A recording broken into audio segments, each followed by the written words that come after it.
नमस्कार। Cosmo एब्रश makeup machine के इस वीडियो में आप सबका स्वागत है।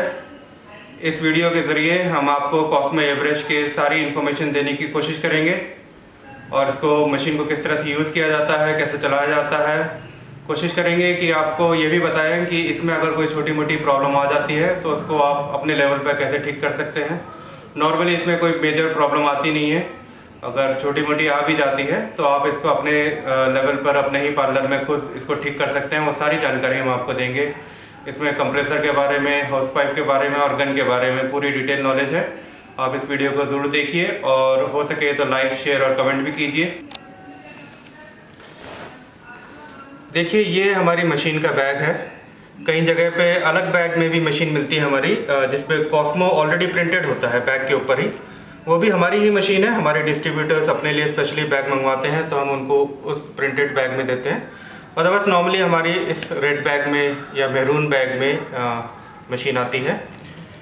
इसके अंदर इस तरह से मशीन होती है। ये हमारा कंप्रेसर है, ये होस पाइप है और ये गन है।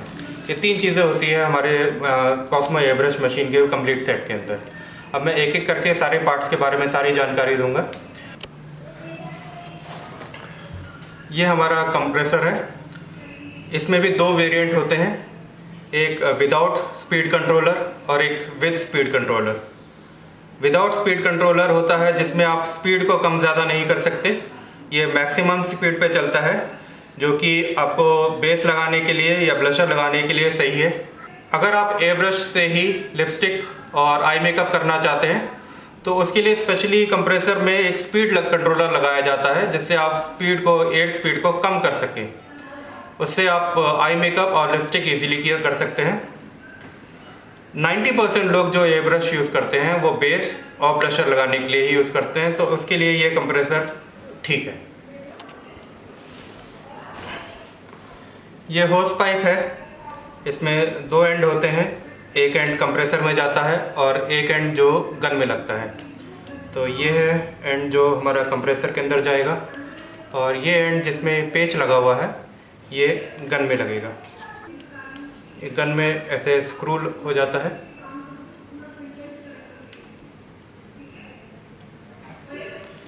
ये आपका पूरी मशीन सेट हो गई है। कंप्रेसर और गन जुड़ गया है आपस में। अब मैं इसको ऑन करके चला के दिखाता हूँ। मैंने गन और कंप्रेसर को कनेक्ट कर दिया है इस होस पाइप के थ्रू। अब मैं कंप्रेसर को ऑन करने जा रहा हूँ। यहाँ पे ऑन और ऑफ का बटन है रेड कलर का। आप जैसे ही इसको ऑन करेंगे तो आप देखेंगे कि कंप्रेसर ऑन होते ही गन में से एयर निकलनी शुरू हो गई है। आपको आवाज़ से पता चल रहा होगा, कंप्रेसर की आवाज़ है और गन में से एयर निकलने की भी आवाज़ है। ये सिंगल एक्शन गन है। सिंगल एक्शन गन और डबल एक्शन गन में यही फ़र्क है। डबल एक्शन गन में जो है एयर कंटिन्यूसली नहीं निकलती, एयर ब्लॉक होती है, कंप्रेसर भले ही चलता रहे।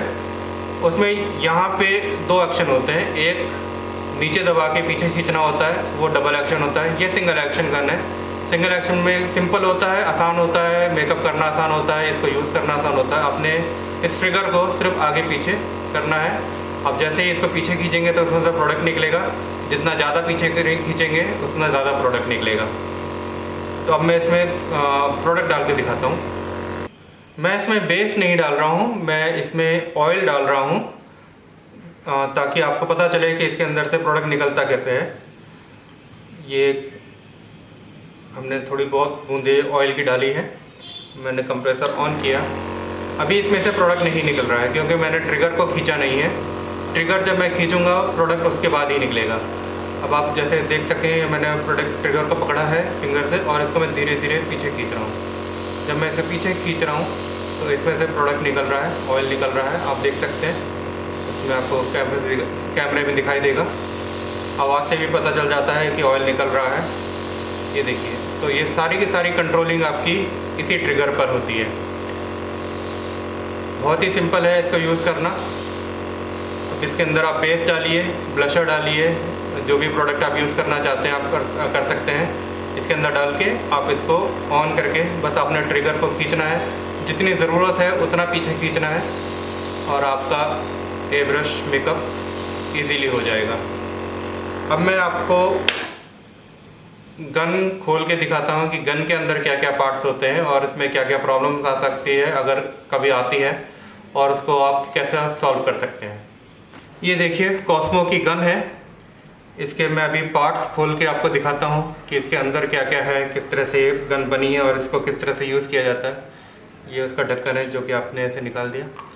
अब सबसे पहले मैं आपको इसके नोज़ल के बारे में बताता हूँ। ये नोज़ल कवर है जो सबसे आगे आप इसको रिंग सा दिख रहा होगा, ये नोज़ल कवर कहते हैं इसको जब हम इसको खोलते हैं तो आप इसकी नोज़ल और नीडल की नोक देख सकते हैं। ये देखिए, अगर अब मैं अभी आपको जूम करके दिखाता हूँ तो ये है इसकी नोज़ल, और जो आगे सबसे आगे जो इसकी नोक दिखाई दे रही है वो नीडल की नोक है। अब आप इसमें ध्यान दीजिए, ट्रिगर को जब मैं पीछे खींच रहा हूँ अपने अंगूठे से, तो आप देख सकते हैं कि जो नीडल की नोक है वो पीछे जा रही है। अब ये नीडल की नोक आगे आ गई और ये अब फिर से पीछे चली गई। जब नीडल की नोक पीछे चली जाती है और नोज़ल में जो छोटा सा गैप बचता है, प्रोडक्ट एक्चुअली उसके अंदर से निकलता है। तो आप देख सकते हैं कि कितना महीन छेद है जिसके अंदर से प्रोडक्ट निकल रहा है। इसी के डायमीटर को हम अलग अलग mm में बताते हैं। जैसे ये वाली गन है वो 0.3 mm की गन है, नोज़ल है, और इसी तरह की अलग अलग कंपनियों की अलग अलग नोज़ल साइज़ होता है। किसी का 0.5, 0.4, 0.3। मेकअप के लिए सबसे बढ़िया 0.3 रहता है। इसमें मैं आपको फ़र्क बता दूं, जितना ज़्यादा नोज़ल साइज़ रहेगा प्रोडक्ट उतना ही तेज़ी से निकलेगा और उतना ही थिक निकलेगा। अब मैं आपको ये इसके गन के बीच वाला हिस्सा इसको खोलता हूँ। ये मैंने खोला, इधर आप देख रहे हैं नीडल। ये नीडल यहाँ से लेके यहाँ तक पूरी गन के थ्रू एंड थ्रू जाती है नीडल को, और ये नीडल को पकड़ने के लिए ये पेच होता है। मैं पेच खोल के आपको नीडल बाहर निकाल के दिखाता हूँ। ये मैंने इसका स्क्रू खोल दिया है, और ये जो नीडल है अगर इसको खींचेंगे तो ये पूरा का पूरा नीडल बाहर आ जाता है। आप देख रहे होंगे नीडल यहाँ से लेके यहाँ तक पूरी गन के थ्रू एंड थ्रू जाता है। तो ये नीडल मैंने बाहर निकाल दी है। अब मैं आपको दिखाता हूँ कि ट्रिगर, इसको जो है ट्रिगर आप इसको बाहर खींचेंगे तो ये ट्रिगर भी बाहर आ जाएगा। और उसके बाद ये है अंदर के पुर्जे हैं। वैसे तो आपको कभी खोलने की ज़रूरत नहीं पड़ेगी, लेकिन मैं आपको इसलिए दिखा रहा हूँ ताकि आपको गन के वर्किंग के बारे में थोड़ी बहुत नॉलेज हो जाए। किसी भी कंपनी की गन ले लीजिए, लगभग सब में इसी तरह के पुर्जे होते हैं। ये उसका स्प्रिंग है, और इन पुर्जों को क्या कहते हैं मुझे मालूम नहीं, लेकिन बेसिकली हर गन में यही पुर्जे होते हैं। ये तो हो गया मशीन के बारे में सारी नॉलेज। अब मैं आपको बताता हूँ कि मशीन में प्रॉब्लम्स क्या क्या आ जाती है। चाहे आप किसी भी ब्रांड की मशीन लीजिए, सस्ती लीजिए, महंगी लीजिए, सारी मशीन में दो तरह की मैक्सिमम प्रॉब्लम्स आती हैं। सबसे पहली प्रॉब्लम आती है, आपने इसके अंदर फाउंडेशन डाला या कोई भी आपने प्रोडक्ट डाला एयर ब्रश का, और आपने मेकअप कर दिया, और मेकअप करने के बाद आपने गन को रख दिया और आप इसको क्लीन करना भूल गए। तो 1 घंटे के बाद कोई भी मशीन, चाहे कितनी भी महंगी आपने ख़रीदी हो, वो नहीं चलेगी। उसकी वजह यह है कि एयर ब्रश प्रोडक्ट जो होता है वो सिलिकॉन बेस होता है। सिलिकॉन की प्रॉपर्टी होती है कि बहुत जल्दी सूखता है और जम जाता है। तो वो क्या होता है, यहाँ पे जो मैंने आपको नोज़ल दिखाई थी, नोज़ल के एंड में वो जाके चिपक जाएगी और वो सूख जाएगी। फिर उसको क्लीन करना बहुत मुश्किल होता है। एक बार सूख जाने के बाद एयर ब्रश प्रोडक्ट को क्लीन करना बहुत ही मुश्किल होता है। तो ये ध्यान रखिए, जब भी आप मेकअप करो, मेकअप करने के 5 से 7 मिनट या मैक्सिमम 10 मिनट के अंदर आप उसको प्रॉपरली क्लीन कर लीजिए। क्लीनिंग के लिए क्लीनिंग एजेंट आप अच्छा यूज़ कीजिए। चाहे आप किसी भी ब्रांड का प्रोडक्ट यूज़ कर रहे हो, उसके अगर उसी ब्रांड का क्लीनर आप यूज़ करेंगे तो अच्छा है, अदरवाइज़ आप क्लीनर के लिए हमें कॉल कर सकते हैं। क्लीनिंग बहुत ही ज़्यादा ज़रूरी है। दूसरा जो प्रॉब्लम आता है एयर ब्रश में, वो है अगर ये गन गिर जाए। आप कितनी भी महंगी गन ले लीजिए, गिरने से क्या होता है, इसके अंदर जो अलाइनमेंट होता है नोज़ल और नीडल का, वो हिल जाता है। अगर अब मैं आपको इसको जूम करके दिखाऊं तो आप देख सकते हैं कि इसके अंदर एक छोटा सा छेद होगा, और ये उसका नीडल है और ये इसके जो आउटलेट और जो नीडल का अलाइनमेंट है वो हिल जाता है। अगर वो हिल गया तो गन ख़राब हो जाएगी। तो मैक्सिमम जो प्रॉब्लम्स हमें आती है गन में या मशीन में वो यही दो आती हैं, एक प्रोडक्ट का सूख जाना, दूसरा गन का गिर जाना। प्रोडक्ट सूखने के लिए मैं एक और आपको तरीका बताता हूँ जिससे आप प्रोडक्ट नहीं सूखेगा। अगर आप मेकअप कर रहे हैं और आप जल्दी में हैं और अब क्लीन करने का टाइम नहीं है तो आप उसके अंदर क्लीनर डाल के रख सकते हैं। इससे क्या होगा कि जो प्रोडक्ट है वो सूखेगा नहीं, वो क्लीनर के अंदर घुला रहेगा, लिक्विड फॉर्म में रहेगा, ड्राई नहीं होगा। तो जब भी आपको टाइम मिले 1 दिन के बाद 2 दिन के बाद आप उसको प्रॉपरली बाद में क्लीन कर सकते हैं। उसके अंदर क्लीनर रहना चाहिए। इस गन में एक फ़ीचर और है, वो है लॉक का फ़ीचर। अगर आप देखेंगे तो गन के बिल्कुल पीछे एक स्क्रू है। इसको अगर हम टाइट कर देते हैं पूरी तरह से तो ये पूरा टाइट हो जाता है। टाइट होने से क्या होता है, ये ट्रिगर जो है ये चलेगा नहीं, ये जाम हो जाएगा, ये बिल्कुल नहीं हिलेगा।